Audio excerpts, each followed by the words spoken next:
Marami tayong hindi alam, pero marami tayong gustong malaman. Kaya ang tanong, alam mo ba? Alam mo ba na itong si Thomas Edison ay lumikha ng isang device para makausap ang isang patay? Sa panahon ngayon 1920s ay naisip kasi nitong si Thomas Edison ang makipag-communicate sa mga patay. Ito'y dahil sa business matter. Noon pa man ay talagang gigil daw itong si Edison na kumita ng pera sa iba't ibang paraan.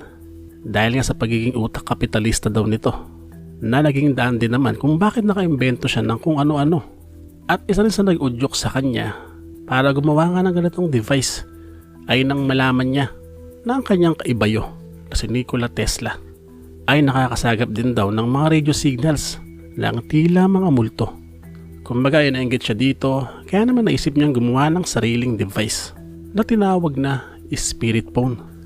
At dahil tiwala sa kanyang imbensyon ay pinaalam niya agad ito sa masa. Siyempre papasok dito ang element of excitement ng mga tao na handa silang gumastos at bumili ng nasabing device kung totoong gumagana nga ito. Isa sa napagsabihan nitong si Edison ay ang pamosong linya ng magazine noong panahong iyon, ang American Magazine. Nailathala dito ang mga pahayag nitong si Thomas Edison na ang device na dinidevelop niya ay hindi naka-align sa kahit anong occultism, bagkos ito raw ay nakalin sa scientific method. Kaya naman masabi rin isa itong si Thomas Edison sa promotor na paggamit nga ng mga device at pagiging psychic. Dahil nga sa ngayon sa panahon natin ngayon, mga katulad nila Ed Caluwag ay gumagamit ng mga ganitong klaseng device. Matapos ngang mailathala ang patungkol sa spirit phone, ay halo-halo ang naging reaksyon ng mga tao na isa lamang daw itong kalokohan, bagaman syempre may mga naniniwala dito. Sa paglipas ng panahon, nang bawian na ng buhay itong si Thomas Edison, ay sinasabing hindi rin naman napatunayan na gumana ang kanyang inbensyon. Bukod dito, ay wala ring nakitang patent ng nasabing device. Bagaman totoo naman daw na merong ideya itong si Edison ng afterlife. Lalo na nang matagpuan sa isang thrift store sa Pransya noong 2015 ang ilang bahagi ng kanyang diary na meron niyang mga nakatala na interest niya sa pakikipag-communicate sa patay. At ang bahaging iyon ng diary ni Edison ay ang sinasabing nawawalang bahagi ng mas malaki pa niyang diary. At ang chapter nga ito na natagpuan sa France ay nakadedicate daw talaga para sa pag-aaral ni Edison ng mga bagay patungkol sa espiritu. Alam mo ba na may pagkakataon sa kasaysayan na ang kumpanyang Coke ay nakiusap sa US Treasury na mag-mint o gumawa ng 7.5 cents. Bakit? Sa matagal na panahon kasi mula 1886 hanggang 1959 ay hindi nagbago ang presyo ng isang 6.5 ounce na bote ng Coke sa Estados Unidos. At ang presyong ito ay katumbas lamang ng isang nickel. Dahil ang isang bariyang nickel ay 5 cents ang halaga. Kaya naman nung panahon ngayon, ang isang bote nga ng Coke ay natawag na Nickel Coke.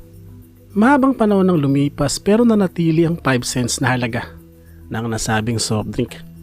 Hanggang sa dumaan sa maraming pagsubok ang kumpanya, tulad ng pagkakaroon ng kakompetensya, ang pagkakatatag ng Pepsi, ang World War I, ang Prohibition, ang Great Depression, pagtaas ng tax, inflation, ang shortage ng caffeine at caramel at ang World War II. Kaya naman naisip na nilang magtaas ng presyo dahil tiyak na malulugi sila kung di nila ito gagawin. Pero hindi nga ayon ganun kadali, lalo na't nasanay na sa 5 cents na halaga ang mga tao. Dito na nga dumating sa punto na nakiusap na ang kumpanya sa US Treasury Department noong 1953 para nga gumawa ng 7.5 cents na balak sana nilang eterno sa plano nilang pagtaas ng presyo. Pero hindi sila napagbigyan sa kanilang kahilingan. Kaya naman nag-isip na lang sila ng ibang paraan para bagyang tumaas ang kanilang sales. Pero hindi rin iyon umubra. Dahilan para early 1950s pa lamang ay bagya na silang nagtaas, kung saan ang presyo ay naging 6 cents na. Kaya naman nawala na ang kanilang matagal ng pinanghahawakan na presyo.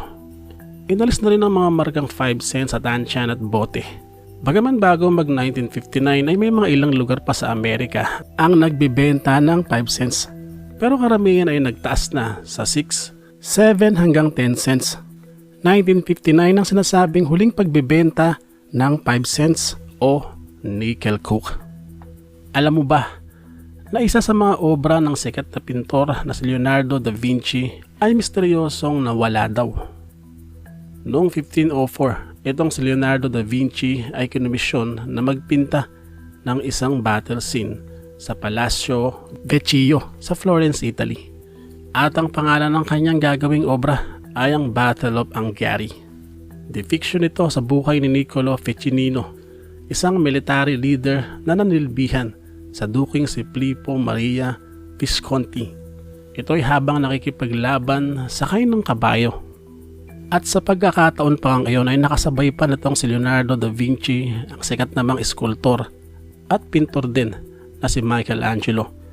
Dahil nakomisyon din itong magpinta sa parehong lugar na pambihirang pagkakataon daw. Naitalaga naman dito kay Michelangelo ang pagpinta sa Battle of Cascina. Kaya nga lang hindi naman nagtagal itong si Michelangelo sa Florence dahil pinatawag siya ni Pope Julius II sa Roma. Dahilan para hindi niya na matapos ang ginagawa niyang obra, bagaman nasimulan niya na raw ito. Sa kabilang banda, maging itong si Leonardo da Vinci daw ay inabanto na din ang kanyang proyekto dahil hindi niya raw ito mahanapan ng magandang teknik para nga tapusin. Pero katulad ng kay Michelangelo ay nasimulan niya rin ito. At dito ay naiwang nakatenga ang dalawang pamosong obra. Hanggang noong 1555, ay sinimulang ayusin ng lugar na kinalalagyan ng mga hindi natapos na paintings, kung saan isang pintor din na nagngangalang Vasari ang kinomisyon nitong si Cosimo de Medici, ang duke ng Florence sa mga sandaling iyon. Sinabihan niya itong si Vasari na maglagay ng mga bagong paintings sa lugar. At dito sa pagkakataong ito sinasabing nawala ang paintings nitong si Leonardo da Vinci. Ang mga likhang fresko nitong si Vasari ang pumalit na sa lugar. Hanggang sa dumating na ang makabagong panahon, ay hinanap na ang obra nitong si Leonardo da Vinci dahil ang sinasabing obra ni Michelangelo ay sinira na raw at ang nawawala lamang ay ang kay Leonardo da Vinci. Maraming nagka-interest na hanapin ito, lalo na ang mga art collector at ang mga art enthusiast. At isa rito ay itong si Maurizio Siraccini, isang Italian art diagnostician. Ayon sa kanyang pag-iimbestiga ay natabunan daw ng painting nitong si Vasari ang painting ni Leonardo da Vinci.